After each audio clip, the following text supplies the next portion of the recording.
Okay, so again, this was for fourth year med students, but so I think hopefully this will be relevant or helpful. Okay, so I think the main thing that I wanted to convey to people listening to this lecture is just that reminding yourself that these patients with COVID are very sick. In most hospitals, 1 in 4, 1 in 5 patients who get admitted ultimately make it to the ICU. And there really isn't that much that we can do right now in way of therapy for COVID patients. So just kind of taking pressure off of yourself when you're managing these patients, that their clinical course is kind of already deemed beforehand of what's going to happen. All you need to do is support them through it and figure out when their care needs to be escalated. Yep, so kind of just reiterating that, we're just keeping in mind that whatever you're offering is significant, and really just being attentive to your patient and trying to compare how they are today versus yesterday is going to be really critical in their course. So the main goal for the lecture is to just discuss some practical tips. Specifically, this is for anyone who's going to be admitting or rounding on these patients, and knowing when to escalate care. Okay, so as you guys probably know, patients who are going to be coming in a couple of days into their illness, most common symptoms, fever, cough, fatigue. All the other symptoms that I have here have been listed. There's this big study of like 55,000 patients in China, and these were the most common symptoms people were presenting with in descending order.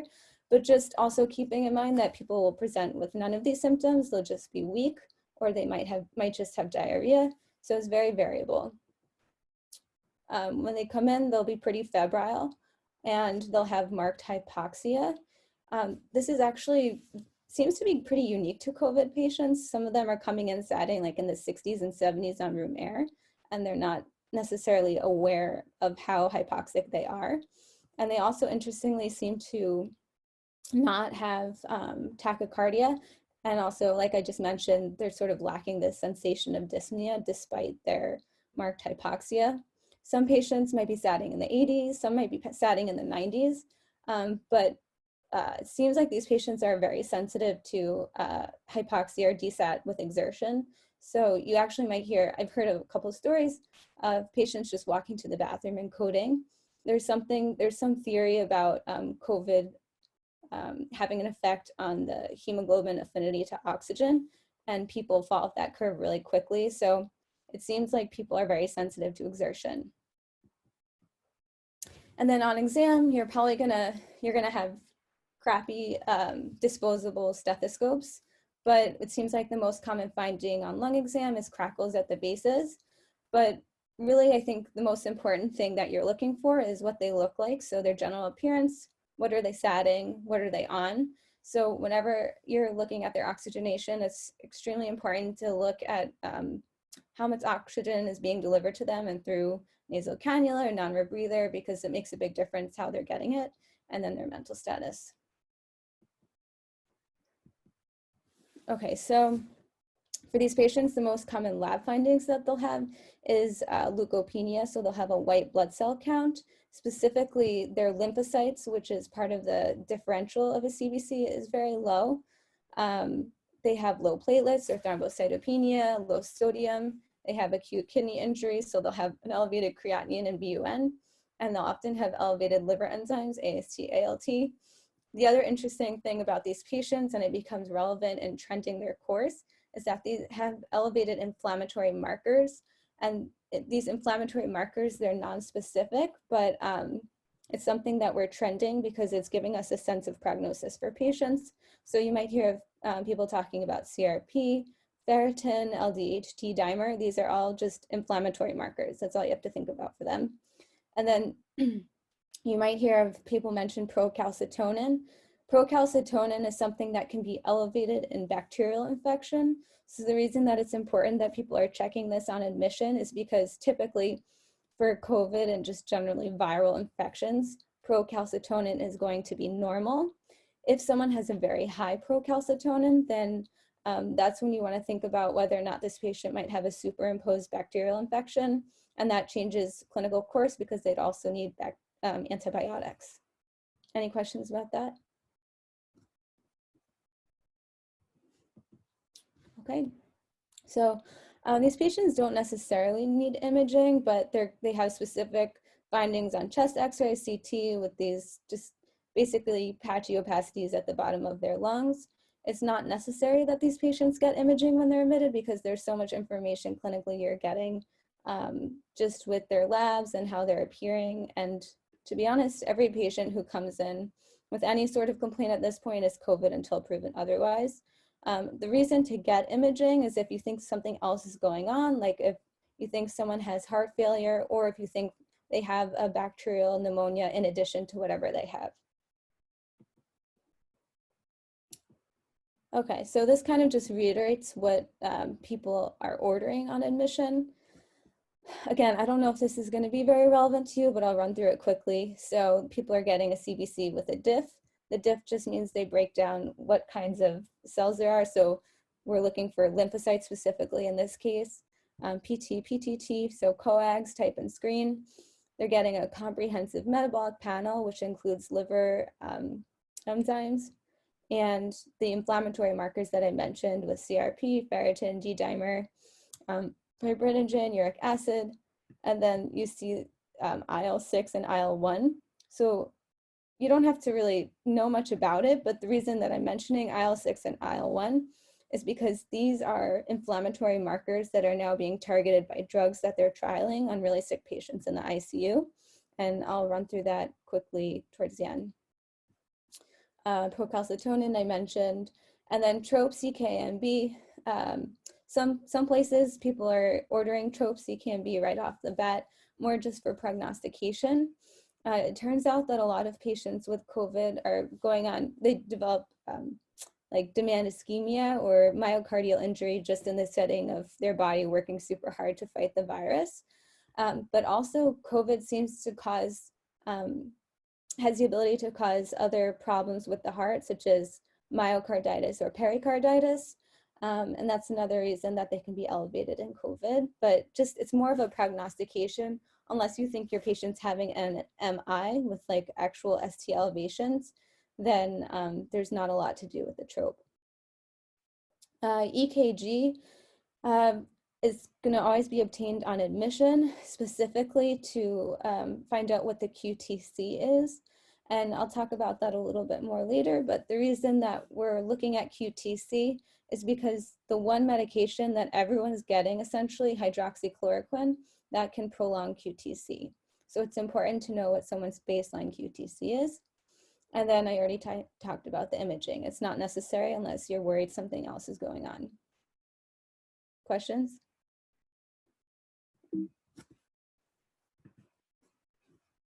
Okay, so if you're assigned a patient who has COVID and they're not ICU level, but you're rounding on them, so checking up on them in the morning or during the day, there are a couple of things that are really important to look out for. So specifically, if you're able to find out if anything happened overnight, did they desat, did they do they have an increase in oxygen requirement? Are they on a non-rebreather and they were on a nasal cannula yesterday? That kind of thing is important to note.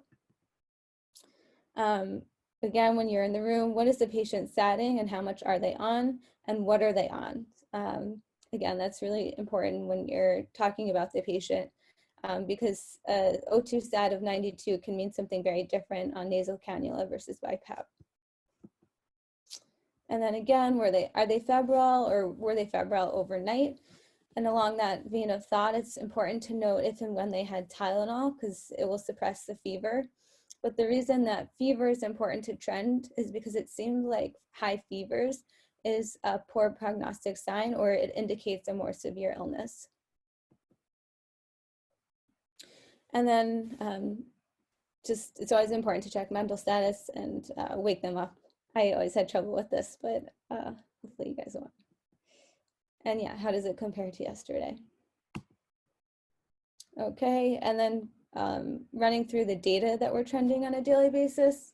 So patients should be getting on a daily basis a CBC, a CMP, CRP, ferritin, and D-dimer. Again, these things, CRP, ferritin, and D-dimer, we're just using as markers for inflammation.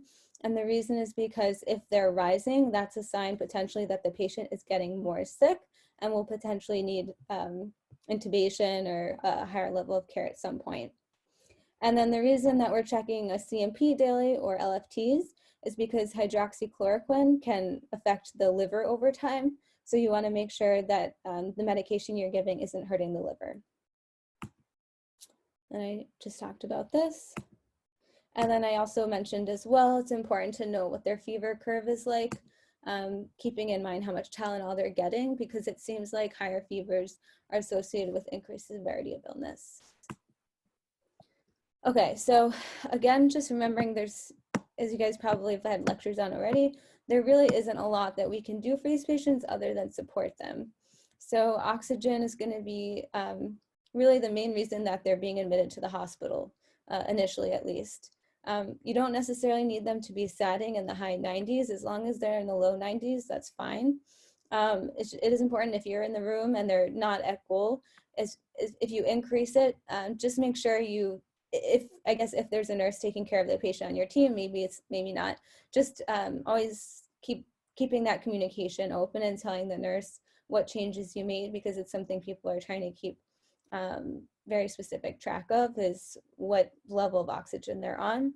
And then it's also true, if they're satting really well, feel free to try and go down on the oxygen when you're in the room. Just go down 1 to 2 liters per minute at a time, and make sure that you wait a couple minutes to make sure that they don't desat further, because basically that's basically one step forward for them being discharged. So feel free to try and lower their oxygen if they can handle it. And then it also seems like in the ICU, they're trying to prone these patients as a means to help them with their ARDS. But it also seems like patients who aren't even intubated yet, if they're cooperative and they're mobile, if they're able to stay in the prone position for a certain amount of time, anecdotally, it seems like that is beneficial to them. And then Tylenol, people should not be getting more than 4 grams of Tylenol a day. And if anyone has cirrhosis or severe liver disease, they should not be getting more than 2 grams of Tylenol. This is something that my dad wanted me to talk a little bit more about, is early goals of care conversation. So as you guys know, so 1 in 4 to 1 in 5 of patients who get admitted end up needing ICU level care, meaning they'll probably get intubated. So it's really critical that that conversation is initiated early on. So when the patient's admitted, or even when you're first meeting them or establishing your relationship with them, it's really important to figure out if that's something that they've thought about or decided on, whether or not they want to be intubated and maintained on mechanical ventilation, knowing that it might not lead to survival for them. So things like, the way that I start that conversation is I tell them that, you know, this is a sensitive topic I'm about to discuss, but I discuss this with every single patient that I have. And it's especially important right now because it seems like more patients are requiring higher level of care than they would normally. And then I would go on to explain what intubation is and what mechanical ventilation is, and then also CPR, what that actually means. Because people, unfortunately, a lot of people who are being admitted end up requiring that. And the average length of intubation or ventilation is about 14 days, which is like 3 times higher than the normal ICU patient without COVID. So it's a serious endeavor that someone's going to embark on if they do end up getting intubated. And you just want to make sure that aligns with their goals of care. Yeah, so just reiterating, it's not only just when the patient's admitted, but really whenever someone has any kind of clinical change in their course, it's important to bring that up again, because someone might have decided, you know, it might be an elderly person, they might have decided, you know, at some point that they just don't want to undergo intubation, in which case they would be DNR. Okay, so as far as what we're giving people, there's not a lot. Basically, hydroxychloroquine or Plaquenil is one medication that actually does seem to have some benefit, but specifically and only when it's initiated early. So if it started when someone's in the ICU, that's not going to be at all as helpful as if it started when the patient's admitted to the hospital. So if you're going to, most patients, almost all of your patients should probably be on hydroxychloroquine unless they have a contraindication like a prolonged QTC. And I'll talk a little bit more about that in the next slide. So you probably also heard that patients were getting azithromycin in addition to the hydroxychloroquine. I think this is going to be running out of favor because it seems like it's really not helping very much. And if anything, that also just prolongs the QTC. And you know, a long QTC puts someone at risk for torsades and then VFib. So this hasn't been published, but I've been receiving emails from folks at Northwell, and it sounds like they looked at 400 patients, and out of those 400 patients, there really didn't seem to be a benefit of azithromycin, and those patients ended up just getting a longer QTC. Okay, so for those of you in the ICU, these are some medications that you might see or hear of, so I just want to mention. So if you remember in the very beginning when I talked about what labs people are getting initially, IL-6 is one of them. It's interleukin-6, it's just an inflammatory marker. If someone is in the ICU and they have some cytokine storm and you're rechecking the IL-6 and it's really high, then they're potentially a candidate for tocilizumab. Also, sirolimus is similar targets, the IL-6. They're basically small molecule antibodies that just are targeted to IL-6 and help them go down. And the reason is we think that, one reason we think patients are getting so sick from COVID is because their body's inflammatory system is just going into haywire. So the goal is to try and tune that inflammation down. And one way of doing that is targeting something like interleukin-6. At Northwell, they're trying anakinra, which similar deal, but it's just targeting a different inflammatory marker, interleukin-1. And then there's a medication called remdesivir. It's an antiviral adenosine analog, and this was actually developed for the purpose of Ebola, and they're bringing it back now. Just so you know, these might be institution dependent, and most of these medications are only given if the patient's enrolled in a clinical trial. So you may see these or you may not, but I think worthwhile just recognizing the names. And then some other stuff that they're trying, and I don't know a lot about these modalities, but they're trying mesenchymal stem cells at Sinai infusion, and then also convalescent plasma, which maybe you've heard of. It seems like this actually helps some people in China, but they're looking for volunteers of patients who had COVID, checking their titers for antibodies. And if they have high titers, they're harvesting that healthy person's antibodies to COVID and then infusing them into the really sick patients in the ICU. Cool stuff, but you may or may not see it. This is from Northwell. Basically just their criteria for when it's okay or not okay to give hydroxychloroquine is a QTC cutoff of 500. So on the EKG, if the QTC is 500 or less, then people are considering that low risk and giving the hydroxychloroquine without wanting to recheck EKGs on a daily basis and monitor that QTC. If the QTC is higher than 500, that's when you'll definitely want to have a conversation with the team and decide if the benefits outweigh the risks. In this case, if that answer is yes, then that patient will need to either be on telemetry where they have constant leads on their heart that's being tracked, or they'll need to have serial EKGs on a daily basis to just make sure QTC is not getting too high. Some special considerations, I think. Steve, you're eating chips. Yeah, mute. Sorry, Oh no, that's okay. it must have kicked back on. I apologize. Typical. I think this is something that was talked about in another lecture you guys had, but just the general consensus here is for these COVID patients to just be very judicious with fluid. So basically just try and avoid giving fluid as much as possible, because for ARDS patients, dry lungs are happy lungs. And it's almost like a protective mechanism of basing erring on the side of dry rather than wet. So if your patient is admitted, when you admit your patient, if they look a little bit dehydrated, but they're stable and they can drink, that's someone who I just encourage PO hydration. If they're not keeping anything down and if they have a significant AKI, they look really dehydrated, then you can start fluid, but I would start slow and reassess. So you can start with like 500 cc's of fluid and then check on them again, maybe repeat labs if you want, and decide if you want to give more fluid or not. And then of course it's a different story if your patient's crashing. If they're unstable, then they will ultimately need pressors, but they probably do need fluid resuscitation, but I would probably stop after 2 liters and then just initiate pressors. I would not flood these patients in fluid because it's going to end up being a problem for them down the road.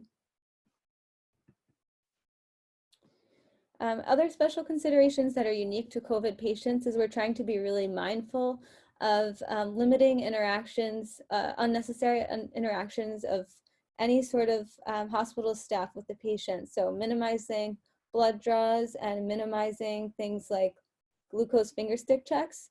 So I would try and avoid any blood draw that's more than twice a day unless it's absolutely necessary. And or like ordering blood labs more than once a day. And then for, as you guys will see, patients with diabetes, they're often placed on an insulin sliding scale.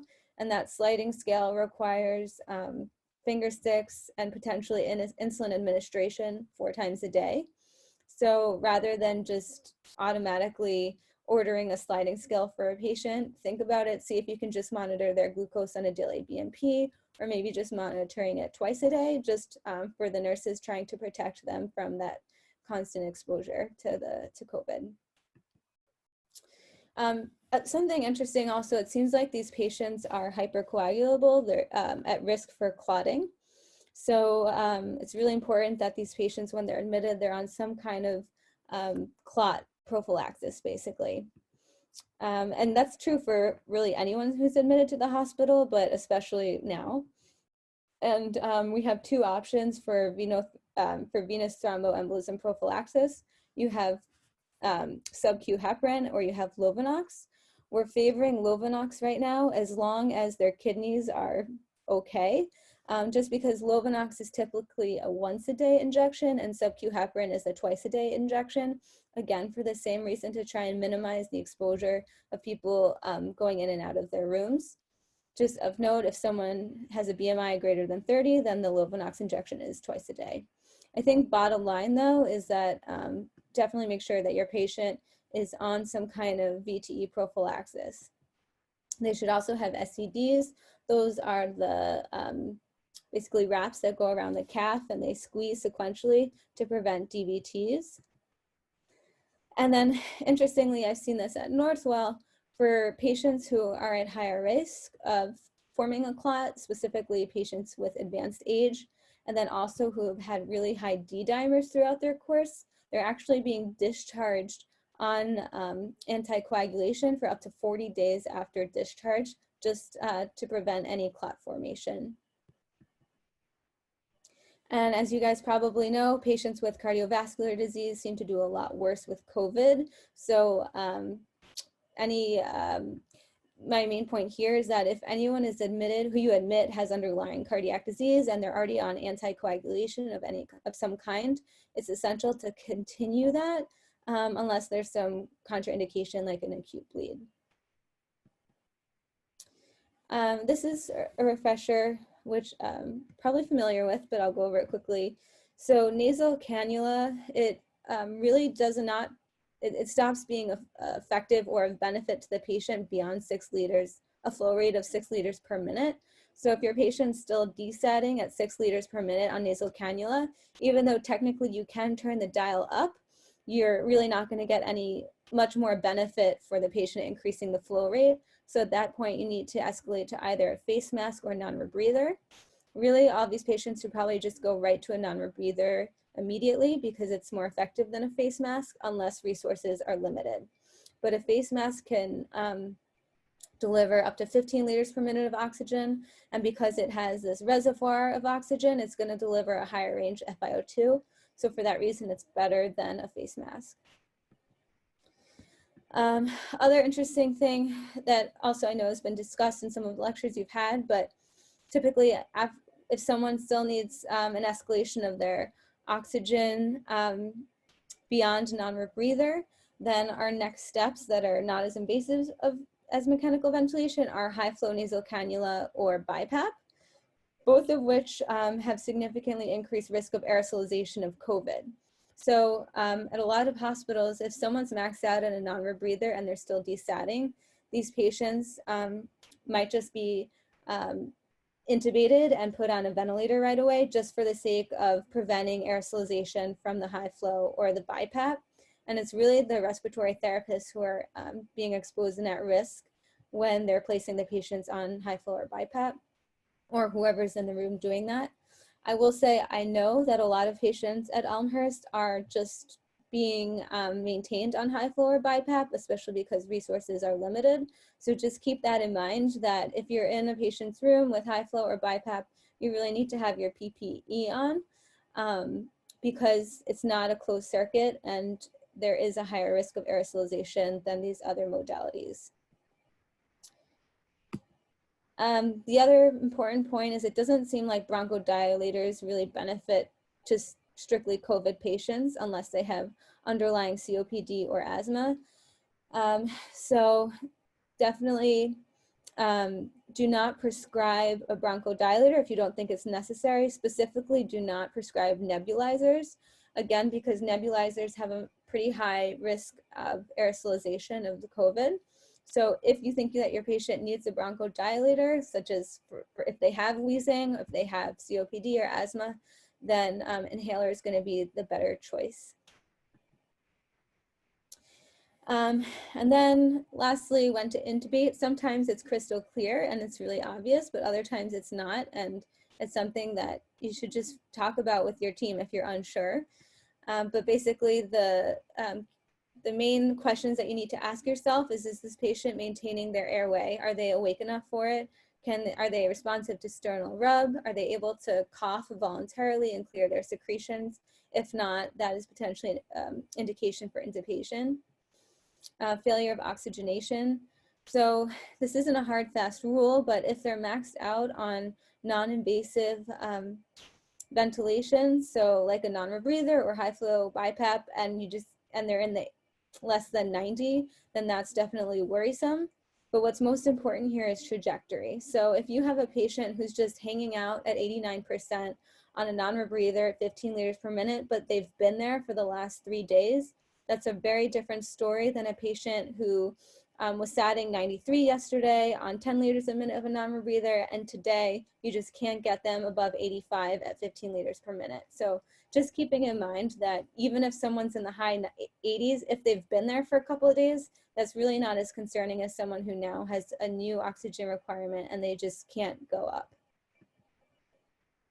And then failure of ventilation. So what I mean here is if your patient's has the ability to take good deep breaths, or if their lungs are just so diseased, they're not ventilating air.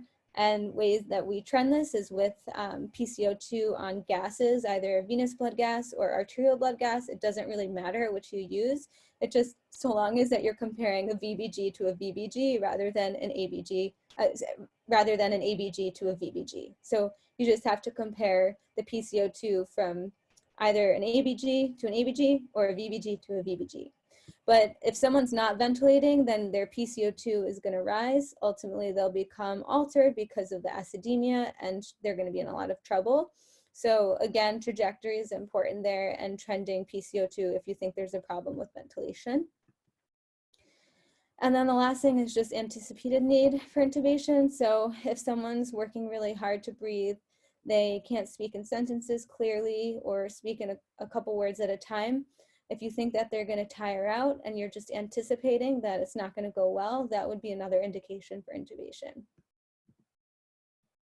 And then just last 3 points, when to escalate care. So basically everything that I just mentioned on the last slide, but hypoxemia that's worsening. I will say it's just really important to make sure that the waveform is good on your pulse ox. If the patient looks totally fine, but they're statting really low, I would make sure that it's actually real. So check the waveform, try a different finger. You can try the earlobe if finger's not working. And then new hemodynamic instability, so new hypotension or tachycardia. Make sure if you get called for new hypotension tachycardia, just make sure you recheck it yourself. Again, you could check for a radial pulse to get a sense of where the systolic is. And the other important thing is if someone has new tachycardia, it's really important to get an EKG because you want to be sure that it's not a new arrhythmia that you're seeing rather than just sinus tach. And the last thing is any change in mental status, because the concerning thing there would be that it's a sign of hypoperfusion. But as you're in the process of escalating care, just double check a finger stick because hypoglycemia is very common in the hospital and is reversible. Okay, so just the last couple of points here. On admission and daily rounds, the things that you should be looking for are how do they look, what's their oxygenation and respiratory status, their mental status, what's their fever doing, and what is the trend of their inflammatory markers. Trying again to really emphasize early goals of care conversation, especially in COVID patients. Always, always for everyone, me too, anyone, whenever you're unsure, just ask for help. I think that there's a lot of camaraderie right now in the hospital and people want to help each other out. So no one should ever feel afraid to ask a question. Remembering that every single person has a lot to offer. And thank you so much for your sacrifices, hard work, and courage. There's so much pride in the medical field right now and always, but now.